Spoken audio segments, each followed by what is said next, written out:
Sonic Adventure is just one of those games that when I play on repeat playthroughs, I just have to admire the craftsmanship behind every single detail. As an inspiring game developer, it amazes me how Sega adopted their brilliant IP into the 3D era. And sure, while there may have been some rocky bumps along the ride, I can safely say that to me at least, this game still holds up as being pretty fun and energetic. And that is seen no more brilliantly than the game's myriad of expressive and vibrant levels. I know a big complaint when it comes to 2D Sonic, especially for Sonic Superstars nowadays, is that their new levels feel generic or basic like a regular 3D platformer, when back in the day, it definitely didn't feel that way. And boy, with Sonic Adventure, I can safely say that those people are completely correct. At an era in gaming where most 3D platformers were just trying to adopt their IP and its elements into a 3D space, with Mario 64 in particular having its bomb field reminiscent of its old grass levels, and Sandland in its desert levels. While Sonic Adventure isn't completely free from this, with it reusing Ice Cap Zone from Sonic 3, and some of the other levels in the game taking obvious inspiration from the past works, I can say that most of Sonic Adventure's levels are wholly original ideas that bring the IP to further heights. I mean, you have this cozy beachside setting with a giant whale and orca chasing Sonic in the background, a giant arcade amusement park with roller coasters, bumper cars, and a whole bunch of attractions meant to keep the player's adrenaline pumping throughout the entire level,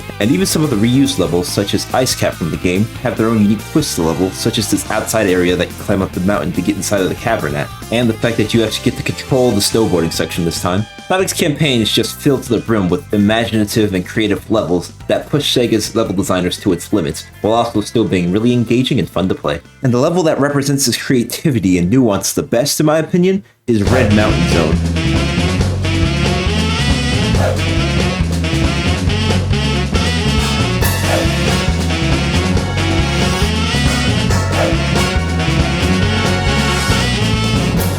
Gosh man, this zone is just underrated in every conceivable way. It really astounds me how amazing it is. First of all, that backing track, Symbol of the Thrill, outside of just being an amazing pun, that big band feel gives the stage a sense of grandiose and importance that none of the other songs in the game really do to their stages. Not to say that those tracks aren't amazing as well. But the open nature of Red Mountain is one of the reasons that makes it so amazing. I mean, it really explores just how wide and open the level design for Sonic Adventure can be at times. While the other stages in the game might have felt more compact and linearly designed, this stage really takes an open world approach to its level design, and it makes the stage stand out all the more for it. The context behind this stage is also pretty nice, as it's the stage where Sonic has to rescue Amy from the egg carrier.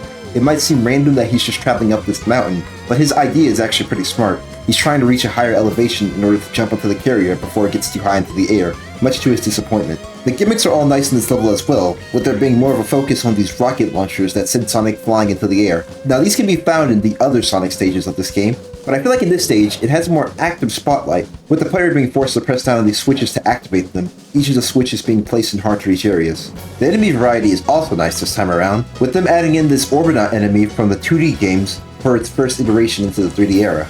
This enemy is really good because it utilizes the power-up you get right before you enter this level, the Lightspeed Attack, which attacks enemies through their defenses, making them easier to kill. But enough for the outside of the mountain. I know for everyone who likes this stage, the main part you want to talk about is, of course, the interior of the volcano. And might I say, this is the biggest switch up from any Act 1 to Act 2 in the entire game. Most of the Act 2s in Sonic Adventure feature a new landscape with level design ready for the player to explore, but man do they take it to the extreme in Red Mountain. Not only does the tone shift completely, going from this bright, optimistic, grandiose feeling, and transitions to this decrepit, rotting, hellish type of vibe that sells its tone greatly. Now the lava is all around you, and you have to exercise more caution when platforming. The enemy placement gets a little less forgiving as Sonic has to navigate through these intense tunnels where they can get hit by fire at any second. I always like this iconic set piece where you see these mysterious enemies inside these prisons. Till this day, the Sonic fandom still speculates over what these mysterious beings are supposed to be. Some people think that these were unused enemies that the developers forgot to remove when the game was released. Others think that this is a dark and twisted Easter egg that Sega team wanted to traumatize kids with. Who knows? I personally just think that these are NPC assets that are meant to make Red Mountain's interior seem more sinister and creepy. Can we just talk about the banger of a musical track that the stage has? I mean, Jun Tonoi's composition for this game is brilliant in its own right, as I described in my video right here, but man does he go crazy with the electric guitar and overall hard rock aesthetic for this game. This level pushes that composition design to its max in my opinion, perfectly eliciting the feeling of the protagonist going to a dark underworld where he has to navigate the treacherous terrain with his quick wicks and silver tongue. A really good vibe check for the player, I'd say.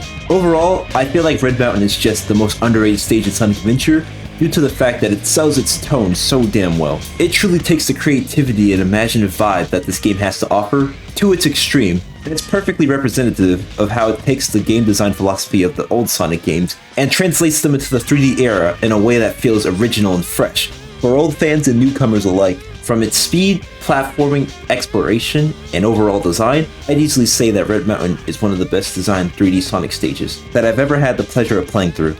And with that is the end of my stage spotlight for this game. Please tell me down below what you feel like the most underrated stage for Sonic Adventure is, as I plan on making a video covering the most underrated Sonic stages from every game, much in the same tone as this video, so be on the lookout for that. I just decided to upload this small little video because I was feeling nostalgic about Sonic Adventure, having been played through it recently, and I'm happy to say it still holds up all these years later. Yes!